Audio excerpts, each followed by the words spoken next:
Muling naging tampok sa balita ang eleksyon ng barangay at sangguniang kabataan sa Pilipinas.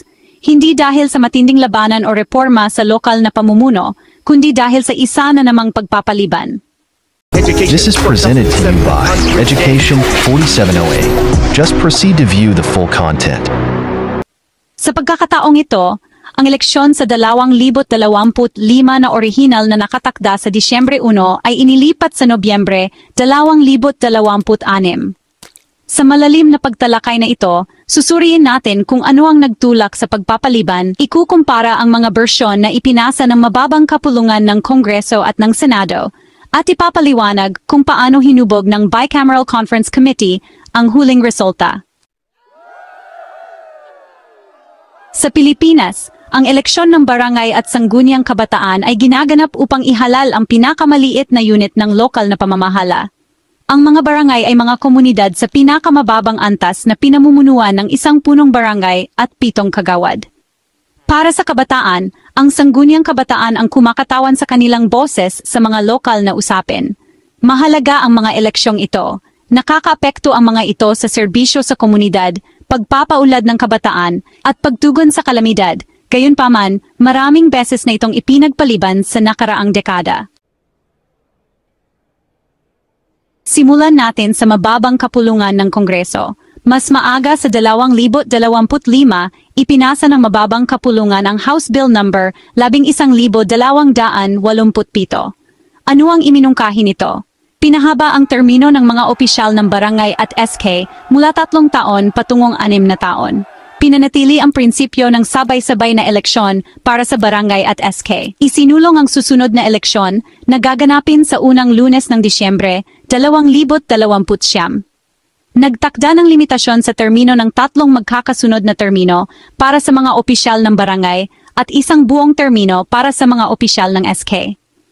Ang dahilan sa likod ng mas mahabang 6 na taong termino, ayon sa mga mambabatas ng mababang kapulungan, ay upang magbigay ng katatagan, bawasan ang gastos sa eleksyon, at bigyan ng oras ang mga opisyal na ipatupad ang mga pangmatagalang programa nang walang abala ng madalas na eleksyon. Gayunpaman, nagpahayag ng pagkabahala ang mga kritiko na ang mas mahabang termino ay maaaring magpahina sa pananagutan at magpababa sa demokratikong pagbabago.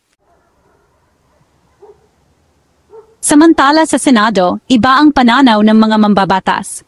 Ang Senate Bill number 2816 ay nagmungkahi ng mas katamtamang pamamaraan. Pagpapahaba ng termino mula 3 taon patungong 4 na taon, hindi 6. Ang limitasyon sa termino ay magkatulad. 3 termino ang pinakamarami para sa barangay at 1 termino para sa SK. Inilipat ang eleksyon mula Disyembre 2025 patungong unang Lunes ng Nobyembre 2026. Malinaw na iniutos na ang mga inihalal sa 2026 ay manunungkulan sa Enero 1, 2027. Nagtalo ang mga senador na ang 4 na taong termino ay sumasalamin sa termino ng mga opisyal ng lokal na pamahalaan tulad ng mga alkalde at gobernador at magbibigay ng mas mahusay na balanse sa pagitan ng pagpapatuloy at pananagutan. Ang pagpapaliban sa Nobyembre 2026, anila, ay magbibigay ng mas maraming oras para sa paghahanda sa eleksyon, lalo na sa harap ng mga kamakailang pagbabago sa administrasyon at mga hamon pagkatapos ng pandemya. Sa 2 bersyon ng panukalang batas, isa mula sa mababang kapulungan at isa mula sa Senado, nakatakda ang Bicameral Conference Committee. Ito ay isang pansamantalang panel na binubuo ng mga miyembro mula sa parehong kapulungan ng Kongreso na may tungkuling pagkasunduin ang magkasalungat na probisyon ng isang iminungkahing batas. Haba ng termino, gusto ng mababang kapulungan ng 6 na taon, gusto ng Senado ng 4. Petsa ng eleksyon, orihinal na pinanatili ng mababang kapulungan ang Disyembre 2025. Iminungkahi ng Senado ang Nobyembre 2026. Sa maraming saradong pinto na sesyon, nagtalakayan ang mga mambabatas. Ang pangunahing kompromiso ay sa haba ng termino, hindi opsyon ang pagkuha ng gitnang posisyon. Sa huli, ang mas katamtamang 4 na taong termino ng Senado ang nanalo. Haba ng termino, 4 na taon para sa mga opisyal ng barangay at SK. Limitasyon sa termino, 3 termino para sa barangay, 1 para sa SK. Petsa ng eleksyon, unang Lunes ng Nobyembre 2026, panunungkulan, Enero 1, 2027. Ang binagong bersyon ng panukalang batas na ito ay pinagtibay ng parehong kapulungan noong Hunyo 11, 2025.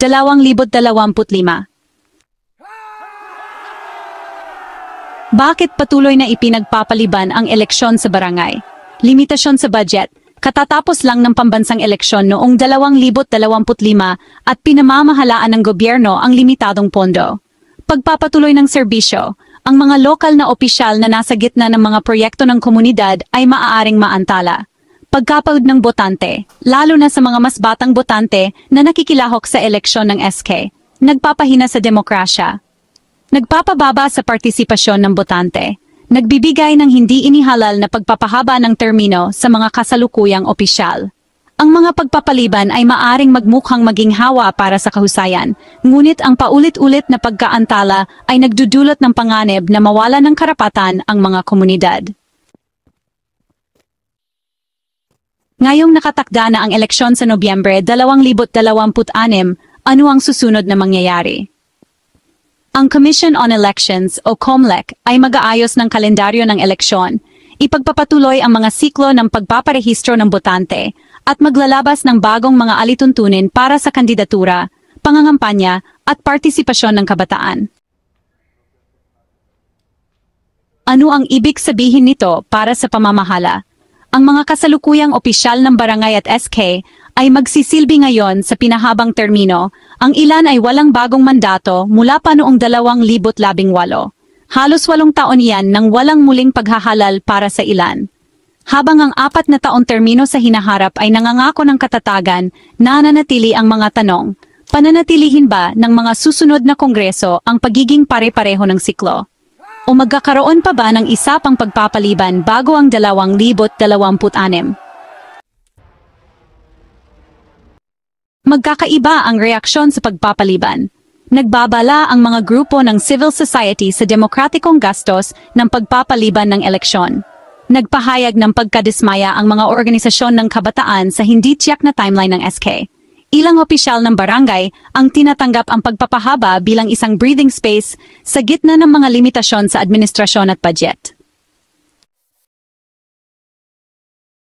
Upang ibuwad, ang susunod na eleksyon ng barangay at SK ay ipinagpaliban sa Nobyembre 2026. 6 ang mga termino ay opisyal na ngayong 4 na taon at ang batas ay naghihintay ng huling pirma ng Pangulo. Inaasahang anumang oras na ngayon.